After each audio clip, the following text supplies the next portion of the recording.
Hey everyone, Combo here, back with another Empires and Puzzles video, and today we are going to talk about the February 2025 balance update, details, and release notes. There are three categories of heroes that are being affected in this balance update. The glass costumes, which currently there are only 11 of in the game right now. Obviously, we're going to get more glass costumes as the costume chamber comes back into the game each month. And then we've got Hrothgar and Wealhtheow, part of the Beowulf family. They are getting buffs that we're going to talk about. And then the Woodland Fawn family is also getting a buff. All of these buffs will not be active in the game until Monday, February 3rd at 7 a.m. So be aware of that. They are not live in the game right now.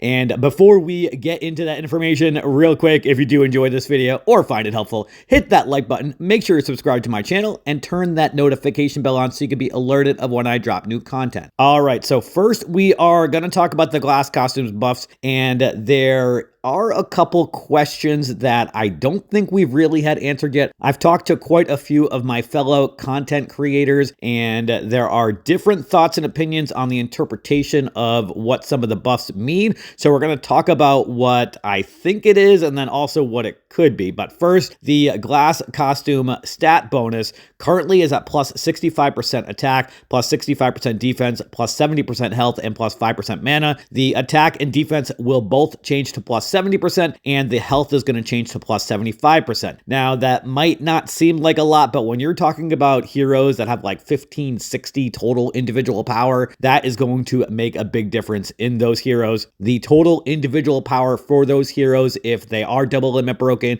and have master class emblems, will definitely be over 1600 with this buff. So they are definitely going to be viable for a very long time. And Empires and Puzzles loves to give season 1 costumes pretty much every single year, it seems like. So we'll probably be seeing new costumes for them again next year. I actually hope that they start giving out second costumes to season 2, 3, and 4 heroes. Those heroes are very outdated in my opinion when you compare them to season 1 costumes, obviously. And even the season 5 costumes that are coming out now are very usable in the game, especially with their 100% passive that most of them have. And then the other parts of the update that's coming for damage dealing special skills, these heroes will now be able to bypass enemy defensive buffs. So affected heroes in the game right now are Aslar, Sartana, Richard, Obakan, Elkanin for legendary heroes, and then we've got a couple epic heroes, Caedmon and Grim, and then a couple rare heroes, Ganju and Jahenger. So based on that being affecting just their special skill, it appears that that will probably be in addition to their actual special skill description. It could also be a passive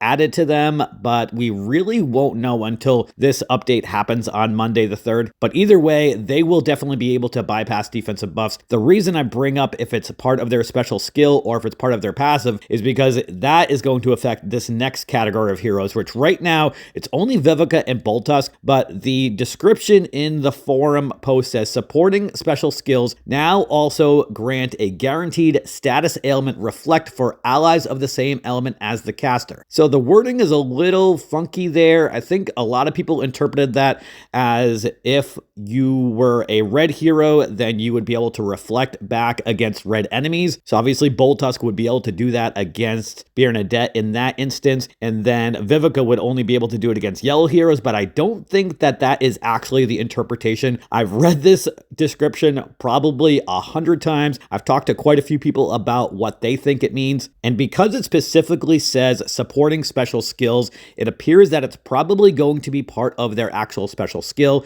It doesn't actually say anything about enemies of the same element. So what this should mean, and what I think it's going to mean, is that it will grant a guaranteed status ailment reflect for allies of the same element as the caster. So if you have 5 reds on your team and you have glass Boltusk, then all 5 of them would be able to reflect ailments. If you have Vivica on your team and you have 4 other holy yellow heroes heroes with her, then all 5 of them will be able to reflect ailments, but only after their special skill is cast. We don't know how many turns it's going to be, and the bigger question is we don't know if it is dispellable or not, because if it is dispellable, then you are not going to be able to use these specials against Bernadette since she dispels first before casting the paintings. So definitely a lot of questions that we don't know the answers to. Either way, it's going to be a great addition for these support heroes. So right now we've got Vivica, Boltusk. Obviously, there are quite a few epic level heroes that will eventually get this, like Regard and Sabina, Melindor, Kirill. There are no other legendary heroes that would be considered support heroes other than Vivica. So that's a little unfortunate, but this is definitely going to add a lot of value to Vivica,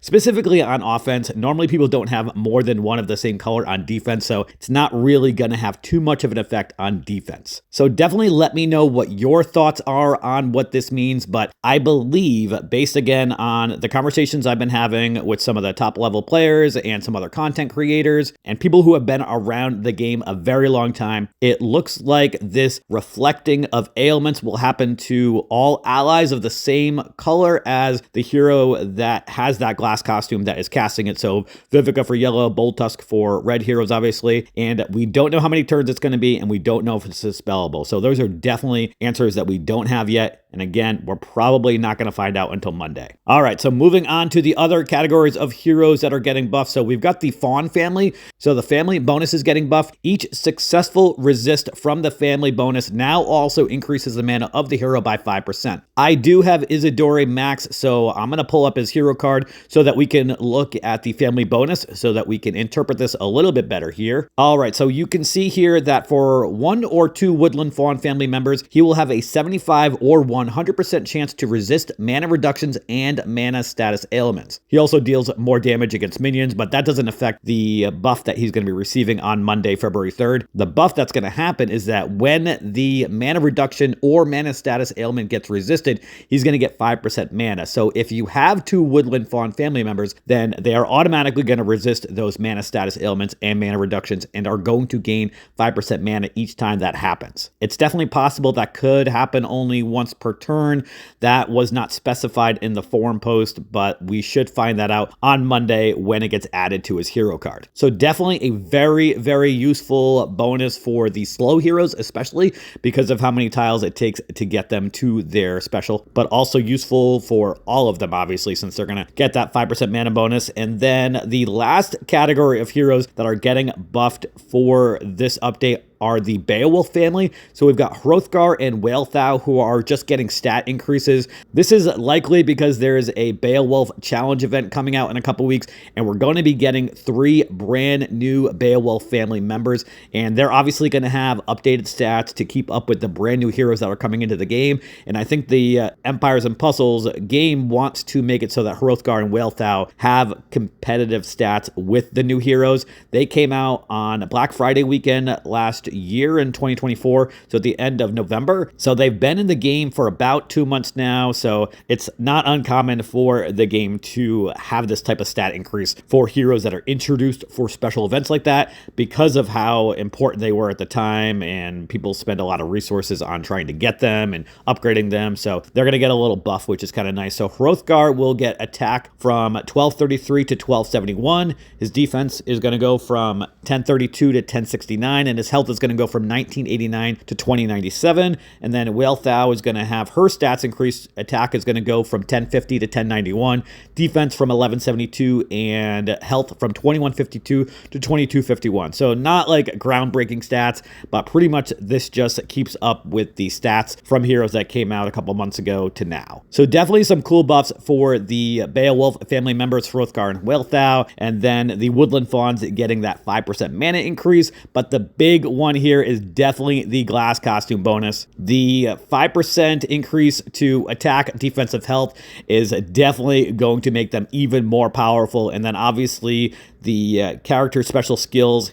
having a guarantee to bypass defensive buffs is probably going to increase their usefulness for their glass costumes versus the tunes. I know a lot of people were saying that they liked the tunes better than the glass costumes because the 75% chance to resist mana reduction and then also buff dispels and reallocations is on top of the ailment resistance, whereas the glass costumes only have the 60% chance to reflect the ailments. They don't have the ability to resist or reflect mana reductions or the buff dispels and reallocations. So it really kind of depends on who you're going to be going up against. Right now, one of the most annoying tanks in the game is Fergus because of the mana reduction and the mana status ailment. So the Toon costume is probably better against him, but against many of the heroes in the game, the glass costume is probably going to be better, especially with this addition of the bypassing defensive buffs for attacking heroes. And then obviously this guaranteed status ailment reflect for all allies of the same element as the caster is definitely going to be interesting. Can't wait for that to come into the game. I do hope it is undispellable, but we're going to have to wait until Monday the 3rd to find that out. But that is going to do it for today's video. I hope you did enjoy it or found it helpful. And if you did, hit that like button, make sure you sub to my channel, and I'll catch you guys next time.